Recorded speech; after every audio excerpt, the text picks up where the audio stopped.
This is Hugh Meyer. Hope you're doing well. Remember, we are connecting entrepreneurs, thought leaders, and business experts to you, the small business owner and entrepreneur. Today, really excited to have my guest, Angel Ribo.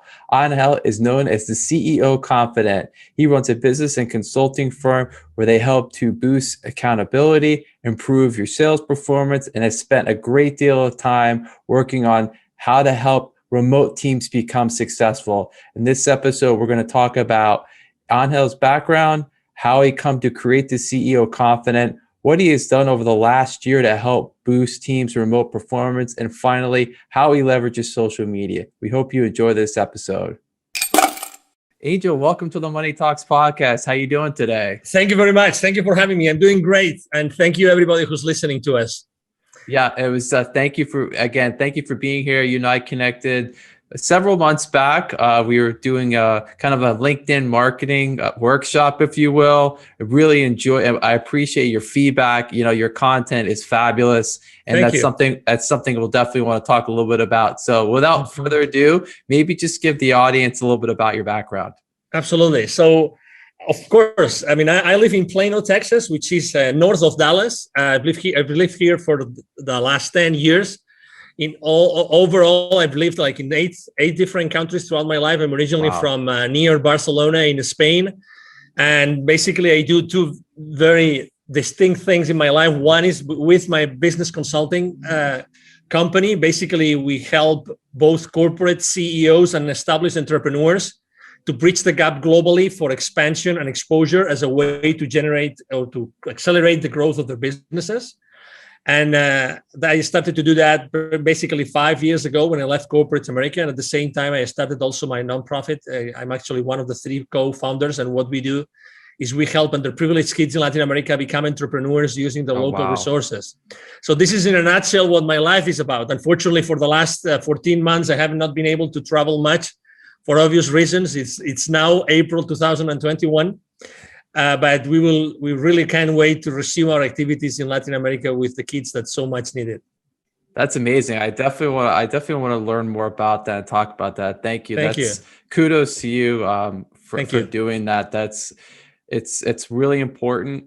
And it's amazing because I've talked to other people that I've interviewed on my podcast who are in the fintech space, and there is a lot going on as far as entrepreneurship in Latin America. So yes, I love hearing about that. And it's really interesting. So maybe go back a little bit. Of course. What was kind of, I guess, the light bulb? You know, it's really interesting because a lot of the people I interview, they've all had some role in the corporate world, if you will. And what was the light bulb for you as far as wanting to kind of bridge out, go on your own and start this great, underwrite you have? Thank you. Well, I think it's a mixture of things, right? It's not only one thing. I think that probably the most important one is that I had continuously been putting my family as a second priority in my life. And that eventually hurts the family, and for me, my family is extremely important. So I think that was probably one of the main reasons. The second reason is also, when you realize that the company I was working with was bought by someone else, and then things started to change. And when you realize that people join companies for money, but they stay because of the culture. And so when you realize that, all these great things you've done in the past, unfortunately, that you cannot do it there anymore. And you have to use you have to change your strategy, and you don't quite think is ethical enough or good enough, So, there were many things like this. And why wasting my time doing things that I really don't like and I don't see any future on? I think that's really important. And also, I think probably like the last thing, the last drop in the cup was probably I had a spiritual experience, literally, that also made me think, what are you doing with your life, Angel? And maybe and it was the second time in my life that I had something close to this, something that they couldn't explain with my senses. So I said, okay, so this means something. Maybe I should do something. I should take action and I should basically move from where I am today to doing something else. And I'm obviously, in retrospect, after 5 years, it's definitely a good move. And as you know, as you've interviewed people coming from corporate, as you know, we all come out in many different ways, but we all come out with a lot of experience, right? And I think that's extremely important. I think it's important to acknowledge that we come with a lot of experience, and we have had several support systems helping us grow to be who we are. Yeah, no, thank you for that. I appreciate that, and it's great because you're right. That is an excellent point about having that experience. But then you also, it's all about jumping out or getting out of the comfort zone, if you will. We all, as you kind of alluding to, many people get very accustomed to that corporate culture, and it kind of feels safe. But you have to ask yourself, are you really happy doing what you're doing? And more often than not, people answer that question with a no, and they kind of have to grab that entrepreneurial spirit out and realize you have to, if you want to be happy, you got to make changes. Maybe that means taking some risk in your life. Mm-hmm. And as you know, every time you hear the stats about the engagement levels in corporate, it's always above 70%. So that means that at any given company, at any given point in time, you go there, you knock at the door, you see 10 people, 7 don't really like what they're doing, but they have to pay their bills, they have to pay their mortgages, they have to take their kids to college, blah, blah, blah, you name it. So, and I stayed there for 10 years, it was a long period of time, but there were people there that had been almost 30 years. Right. So, I mean, and it's not bad. I mean, I'm not saying it's bad, but right. At the end of the day, it's your decision. You decide what you want to do with your life. And also, I think that something else, now that we're thinking about things that had happened in the past in my life, I think that also I went to a Tony Robbins event, and I experienced, and there's so many things that happen in those events that are so powerful. And one of the most important messages that really changed and shook me really to the bone was the idea that, we are really here to make an impact. Yeah, like it or not, and that's why you have a podcast. I mean, you have a podcast because you really want to change people's lives, and you want to inspire people every single day, right? And you're excited about the downloads, not because of the downloads themselves, but just because you have been able to inspire more people and more people and more people, right? 100%. And so that's why there's this direct relationship between, how many people you serve and you help in your life, and eventually the rewards that you get in your life. And I wanted to literally start doing my own thing and start impacting thousands of lives as opposed to what I was doing before. Yeah, that's amazing. I agree with you 100%. Yeah, it is. You're right. You have to, you really have to want to make changes to people's lives and be impactful. And thank you. I appreciate what you just said. Yeah, that's why I'm here doing this. I love doing it. I get to meet, I've been doing it now for almost a year, which is hard to believe. And I get to meet great people like yourself who are, thank you. I get to learn about what you're doing. We get to talk about your life and how you meet, how you help other people, and the message gets out, and it's tremendous. It's exciting every time I do this. And I'm always appreciative of the time of my guests. So maybe as we kind of move forward, I guess talk a little bit about your process as far as, when you're maybe meeting with a new client, and maybe take us through how that works. Yeah, of course. So the reason why, I do what I do as far as, professionally speaking with my consulting business is because I had helped more than 1,500 companies in 36 different countries. So that's what allows me to say, okay, so I'm going to put in place a system that will allow systematically both entrepreneurs and companies to, keep on growing their businesses, accelerating the growth of the businesses by expanding the business over there. So basically, the first conversation with any company or any entrepreneur goes the same way. So, okay, so why would you like to go abroad? Why would you like to go global? Why would you like to take your product or your service to a specific place, a specific geography in which you are not present right now? And the reasons are different, right? Some people I just want to make more money out of what I already have. Other people say, I would really like to have my business and travel with my business. And I would like to use the excuse of my business to travel to other places, which is a very genuine, authentic way to think about it. And as you know, there's many professions that are actually already doing that, like real estate people, professionals. They do that all the time. They go and go all over the place, all over the world to buy properties, and they have fun doing it, and they're still doing business at the same time, right? And then after the reasons, we talk about the reasons, and the reasons are there. Then we talk, okay, so what changes are you open to make to your current state of being and company and culture and everything? Because it's very easy to say, I want to do this, but what do you really want to change? That's why very often people ask me, how do you find your clients, or what's the perfect profile of your clients? Is there a particular industry that you like to work more with? And I said, no, there's not a particular industry. There's always a way in which I always ask these three questions. Do you really want to change as a leader? Do you really want to leave a legacy? And do you really want to change the world? I always ask the same three questions, because I just want to work with people that I really like to work with. You know, I choose my clients, and I really want to work with people that really want to make a difference in this world.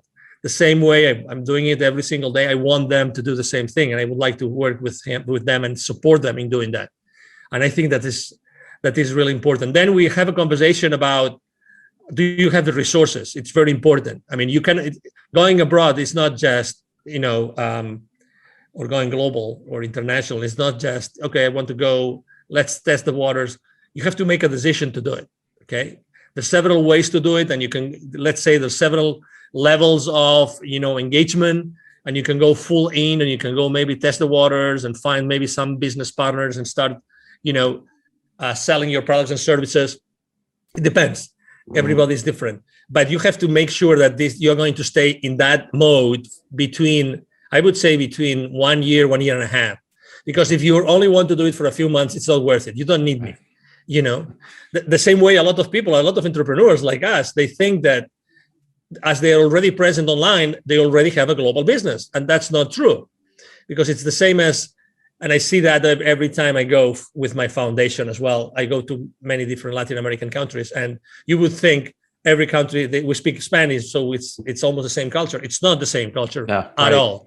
So even if we speak English right now, only a few entrepreneurs out there, really have thought, okay, so is selling to the US the same as selling to Canada, the same as selling to Australia, the same as selling to the UK? And the easy answer would be, of course it is. They all speak English. It's not true. It's not true. And talk to any advertising company who's present globally. You have any friend working on a marketing department or on an advertising large corporation that they work globally? Ask that person, do you guys really take into consideration the different cultural realities in every single geography in which you advertise your products or services? Of course they do. Right. But we tend to think that things are simple, and things are no. It's the same thing. It's not the same thing. So if they have the resources, they really want to do it, they're really open to change the status quo, then probably typically it's a go. Typically it's a go. And then, we decide, we discuss the details. What's the best time frame? How are we going to adapt your products and services to the new market? How are we going to find the right partners for you? Do you want to set up a specific distribution channel? Do you want to go there, or do you want to tap onto the door of, or knock on the door of the top 5 clients of a particular industry, which are good for you, good fit for your products and services? It's more like a qualification set of questions that allow my team and I to see exactly what we can do for that particular company.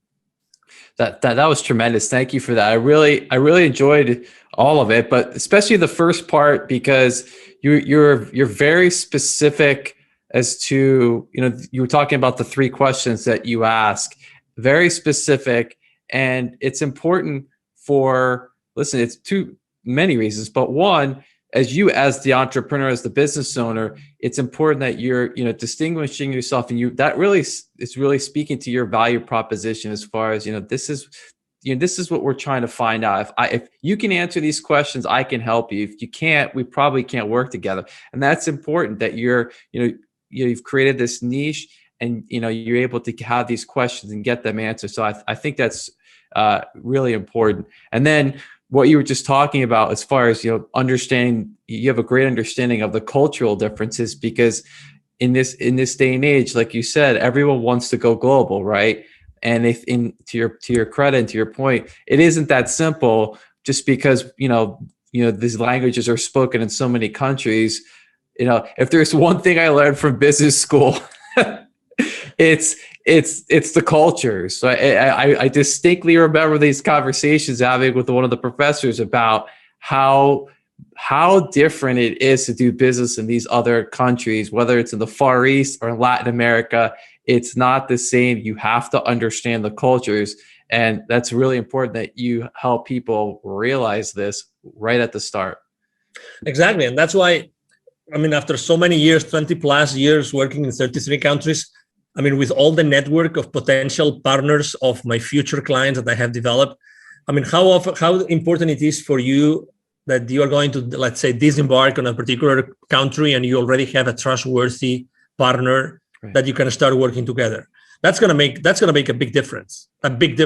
Going with, holding hands with someone local that knows everything, that's gonna help you and is gonna teach you everything, obviously in return of a margin or any other, arrangement, commercial arrangement, but still. And this is one of the most important assets that we have. We know local people in all those countries that can help, really shorten that ramp up period that they will need for their experience of going global or starting, to commercialize their products and services in that market. Yeah, 100%. Have you found, obviously we all like to forget all the events that occurred last year. They were, clearly awful, very difficult, no matter where you were in the world.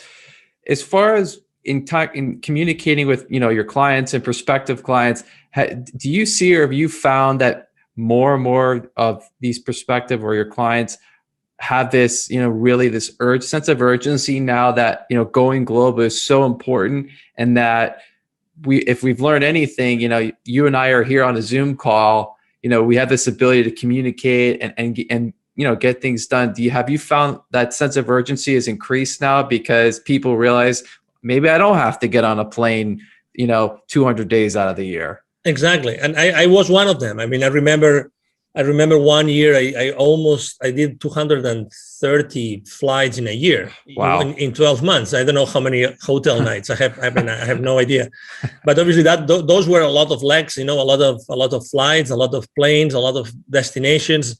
So to your point, absolutely, because the people are realizing that, the market conditions have changed.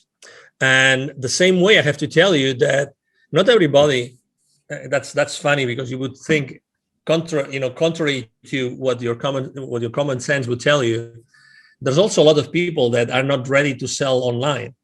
So again, having those, I couldn't agree more with you. Right now, companies are really wanting and needing to go global, and accelerate the growth of their businesses more than before. They want to make the most of their services and products, and they don't know exactly how to do it. And that's why having local partners that have already proven, that they have already been successful in whatever they have done before, I think it's extremely important. So things are changing. The other day, I was having a conversation with a medical devices company. I was having a conversation with he was the SVP, I think, the SVP of that company, $700 million revenue. Okay, so decent company. And he was complaining about the fact that he had lost, in the last 12 months, he had lost probably 3 or 4 of his top salespeople because they were not comfortable selling online. Interesting, exactly. Very interesting. So if they couldn't shake the hands of the people, they couldn't see them face to face and sit on the same table and then go have, grab lunch or whatever. Right. They couldn't keep on closing those multi-million-dollar deals. Isn't it amazing? So obviously the company, what the company is doing is providing them with, online training once a week on how to sell, how to be fully present, how to do the most of this kind of interactions that you and I are having, right? How do you have to conduct yourself? Where do you have to look? What kind of conversations? What do you have to show? What you're going to show? Right. How does it have to be designed? Everything has changed. And I have to tell you also, I'm really blessed that I'm in Texas.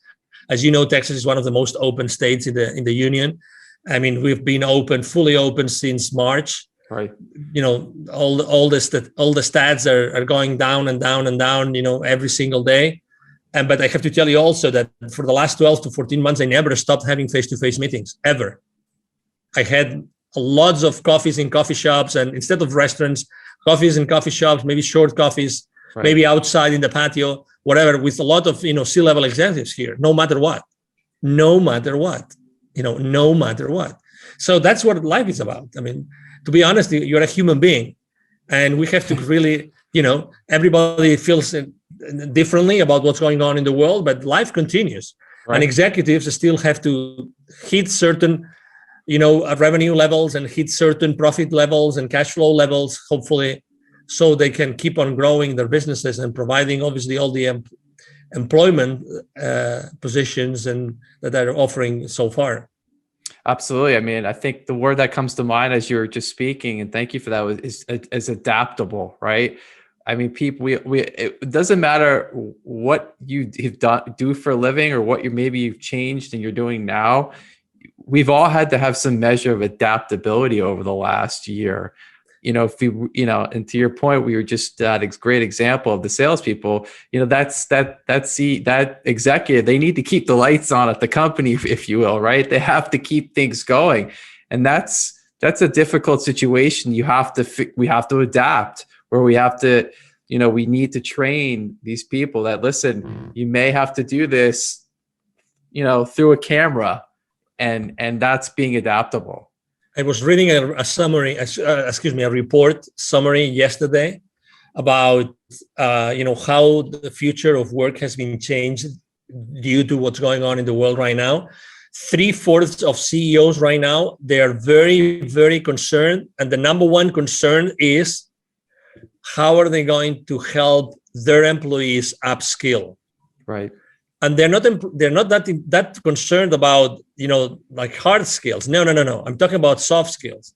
So they don't know how they're going to do it to successfully transition their labor forces, their workforces, into a place where they can embrace new skills that are needed for the work that needs to be done today in the world, right?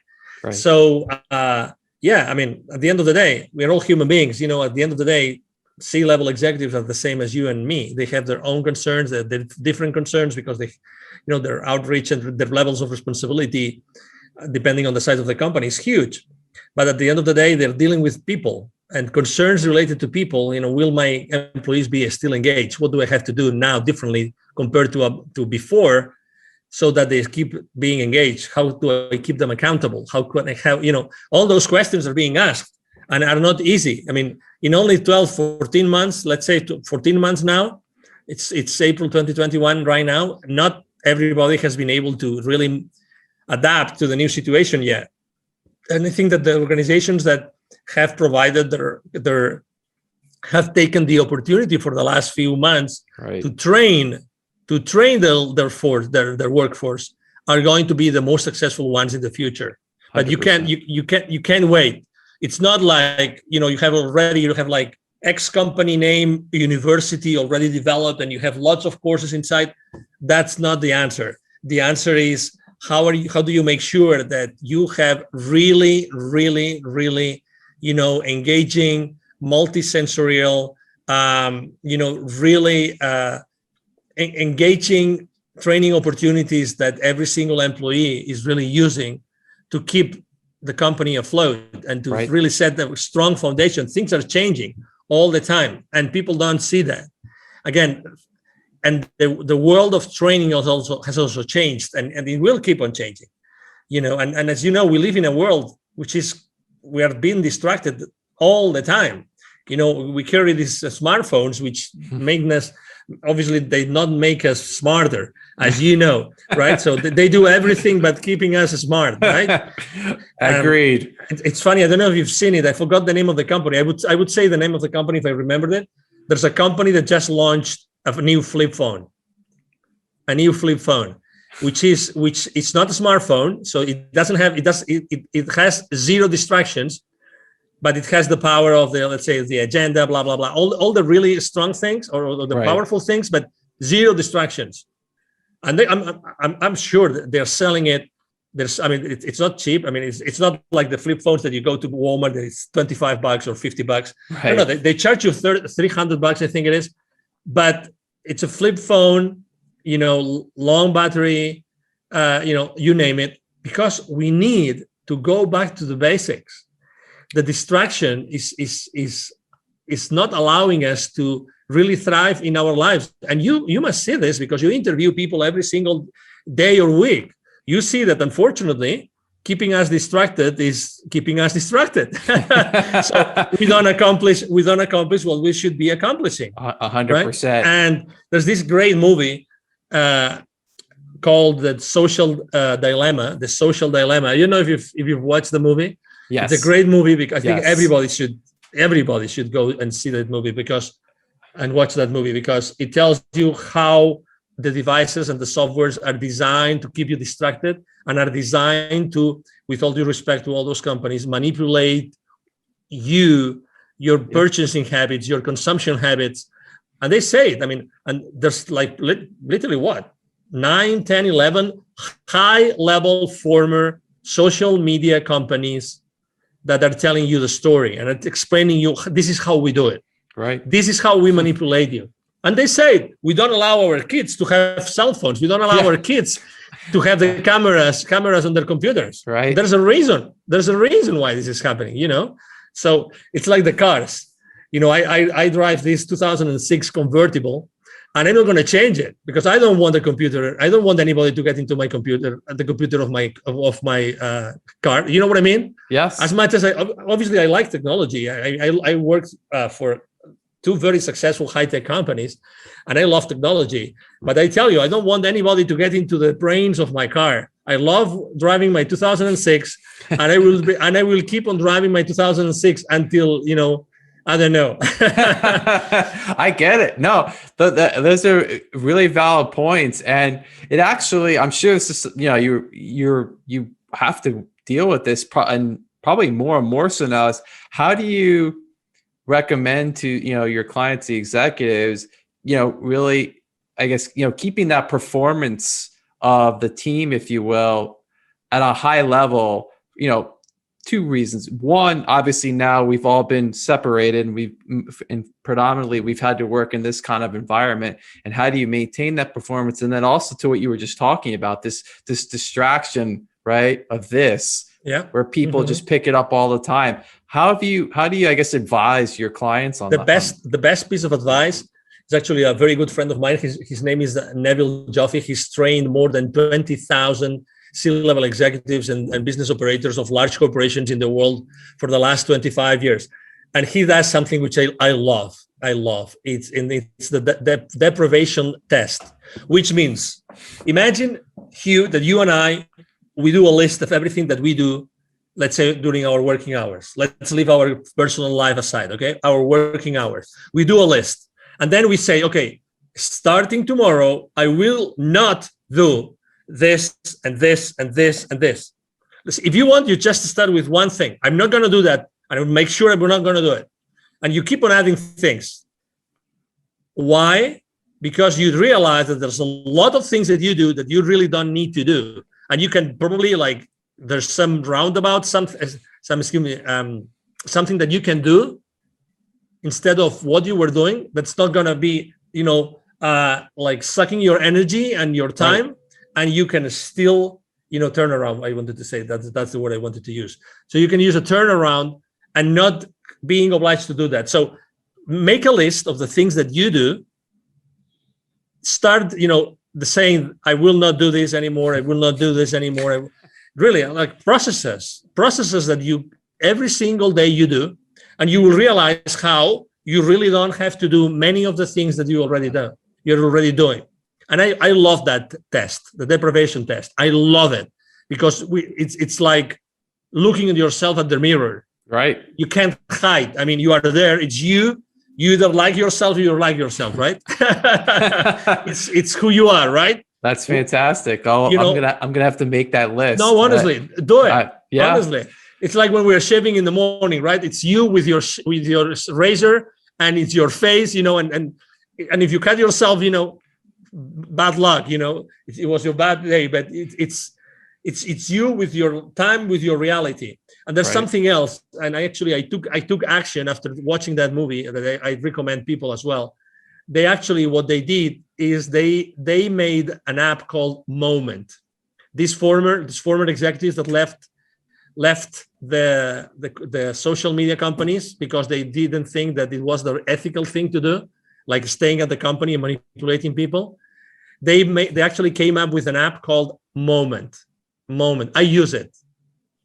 It's going to change your life if you use it. Okay. Moment. It helps you. It's like the AA people, there's a process to get out of alcohol addiction. Is the same thing. They take you step by step, how to start putting the cell phone aside, the smartphone aside, and not take the power out of your life and out of yourself every single moment. Fascinating. That is. I'm gonna check that out. Check it. This is a podcast chock full of advice, not just professional, but personal. Absolutely. Thanks. Absolutely. Thank you. Thank you for appreciate it. So I always spend so much time asking my wonderful guests many questions, and I appreciate them being here. And I always give the opportunity of the guests to ask me a question. So I'm giving you the mic, and feel free to ask away. Okay, from 1 to 10, how difficult do you want me to ask you the question? Oh, wow. The question to be from 1 to 10. Let's do it. Let's do an 8. An 8. Okay. What keeps you up at night right now, Hugh? What keeps me up at night right now? I think honestly, it's the education of my kids, and how I think, if anything, it's very worrisome. Obviously what happened over the last year, we can't change it. It's already happened, but you really start learning more and more about how your kids are being taught in schools. And to me, that's very worrisome, because they're going into a world that, you don't, having a degree from a Harvard or a top-notch school, more and more people are not really looking at that anymore. They're looking for more entrepreneurial, thinking people that can work with teams and on projects. And I feel like our education system in this country it's not built that way. It's built completely, it's an antiquated education model. And I think it has to be changed. And I know there are entrepreneurs out there that are now doing these things. Obviously, it's not available to everyone, and it could be expensive, but at least you're starting to see some changes as far as these people realize we can't teach our kids this way anymore. It's not about test taking skills. It's about problem solving and speaking. And this is what's important. This is what's going to help them as they go forward. So I couldn't agree more with you. It's funny. I don't know why I asked you that question. I'm extremely involved with the education of my kids as well. I'm very worried as well. I used to be volunteer in the school. Unfortunately, here where we live, they closed down the schools. We literally cannot go inside the school to see what our kids are doing. We cannot do that, which is insane. But to your point, I mean, absolutely. The type of people that are needed in the world today has nothing to see with the type of people that leave the system. And absolutely, to your point. And obviously for the last 14 months, what has happened inside the schools, unfortunately hasn't helped the kids to be smarter, brighter, feel more loved, feel more cared for, or even have a better mental health. Agreed. I mean, you talk to the therapist, talk to the counselors, and you will know. You will see. I mean, unfortunately. So thank you for answering the question. Thank you. I appreciate that question. Thank you. It's something. It's funny because I'm actually going to have in the next couple of weeks. I'm going to have a founder of a startup education company. So more to come on that subject. Awesome. Yeah. Please. Keep on bringing people that knows exactly what's lacking today and what we can do to bring, to use all these amazing talents and gifts that our kids come to this world with. Oh my God. and you see that every day.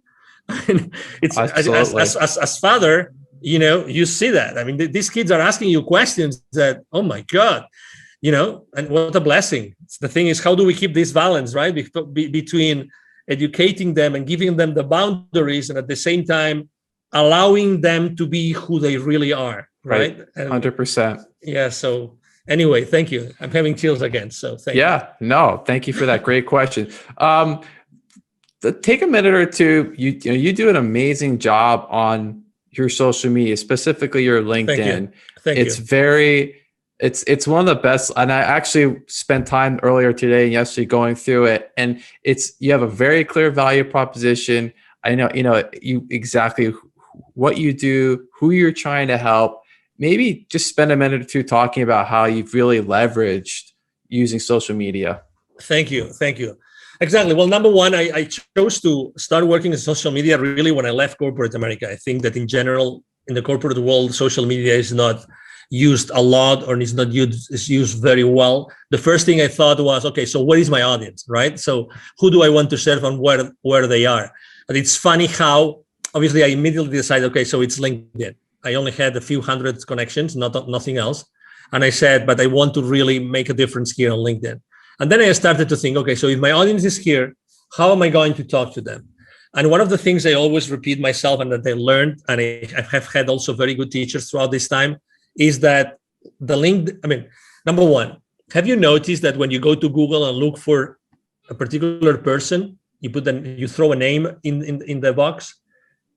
One of the first line items is actually LinkedIn. Right. So you are in Google, Googling someone's name, and LinkedIn lines show up as the first one. So what I'm trying to tell you is LinkedIn is not a place where you look for a job only. LinkedIn is a search tool. LinkedIn is a search tool. Okay. So just that I think that's going to help you think differently about LinkedIn. Number one. Number two, I said, okay, so what am I going to share? I mean, I was able to have little by little, I built a team, and I have a team working with me. As you have seen, I have, video editors, I have graphic designers. I'm every single day online, every single day. So the content that I am posting is always a content, number one, that's going to grab the attention of my audience. Number two, that it's going to be more related to the human being who is behind an executive than the executive that is concerned about 20 different business aspects. So I'm trying to really keep everything at a very human level and connect with the people at the very human level. So you will see that obviously sometimes I speak about business and sometimes I give visibility and exposure to businesses, and because actually it's part of my business value proposition. But I try to be really very close to the human beings behind the people that I want to attract to my timeline, right? To my feed. Right. And we all have options, as you know, we all have options. And also I use, and not many people do it, I not only post every day, like normal posts, I use video a lot, I use graphics, I use cartoons. I also create posters for the story. There's a story, like the WhatsApp story, the Facebook story, or the Instagram story. There's a story on LinkedIn. Right. And again, you have to change it every single day. But again, it's another place where people go and they just see, for instance, I am obsessed personally about what's going to happen tomorrow. I want to be the first one to tell everybody on my timeline what day is going to be tomorrow. So for instance, tomorrow, I forgot what day is it going to be tomorrow, but Saturday. So it's going to be Saturday, but I don't remember. It's going to be the National Something Day. Okay. So I am always talking about what day is it going to be tomorrow. So now I could go to LinkedIn and I will see that my team posted about what national or international day is it going to be tomorrow. And as opposed to do what everybody does, which is posting about what international day is it today, I always do about what international day is going to be tomorrow, just because I want to give my audience a head start, so they go to the office and they already know what's going to be tomorrow. Or maybe if someone needs to buy something or needs to do something, they have one day head start to do that. You know what I mean? Absolutely. And again, and there's days which I talk about innovation, about creativity. I talk a lot about building bridges, because I think that for the last 14 months, a lot of bridges have been burned. Right. And I think that we have to build bridges. So that's another important part of my strategy. And the third one is really when I reach out to people to connect with me, which, by the way, it's more and more difficult on LinkedIn. Just this week, they limited the number of people you can connect with. I always try to connect with a very short initial message. Right. The connection request message is always very short, as if I was on a face-to-face meeting and I was meeting that person on a networking event, literally. Okay. So I always say something like, I would like to connect with you. So might we help each other? We might be able to help each other in the future. Or I just say, I would like to connect with this kind of leaders. So you are already filtering the people that you connect with. Right. You don't want to connect with everybody. No, right? That's right. Exactly. So again, you have to be strategic about what you do online. So those would be probably like the top 3 pieces of advice I would like to share with the audience. And I'm very consistent on, if you go to Facebook, you go to Instagram, you go to Twitter, you go to WhatsApp, you will see that I have the exact same message every single day on all my social media outlets. So I'm very consistent. So everybody looking for me, or everybody that's going to find me, they will see that I have the same message in all my platforms. I think that consistency is also very, very important. Absolutely. Huge. Yeah. 100%. Well, and I always conclude my episodes with pieces of actionable advice, and you've outdone yourself and done a great job here. I appreciate you doing that. Those are great pieces of advice as far as how to really leverage your social media and being consistent. So I want to thank you for that. I want to thank you for being here with me and the audience today. It was really wonderful to finally talk to you in person, learn more about what you're working on. And, I wish you all the success as we get through the rest of 2021, and definitely want to have you back on in the future. So Angel, thank you for being here today. Anytime. Well, thank you. It's been an honor, Hugh, really, thank you for having me. If I may, maybe if I could just share with the audience my email address, if it's a possibility. Please. Thank you. So besides going to social media and, writing a message, which I'm going to answer, because we answer every single message.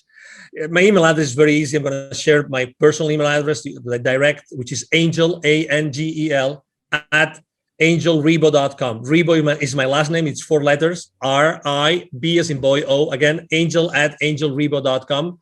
And really, it's been a pleasure to have this conversation with you, Hugh. I've enjoyed the conversation a lot. And obviously, thank you, everybody who's watching us today. Thank you again, Angel. It was great to have you. Really appreciate your time and thoughts. Remember, everyone, we'll be back next week with another episode of Money Talks. Please like and subscribe on our YouTube channel. We'll be back next week. This is Money Talks. I'm Hugh Meyer. Take care.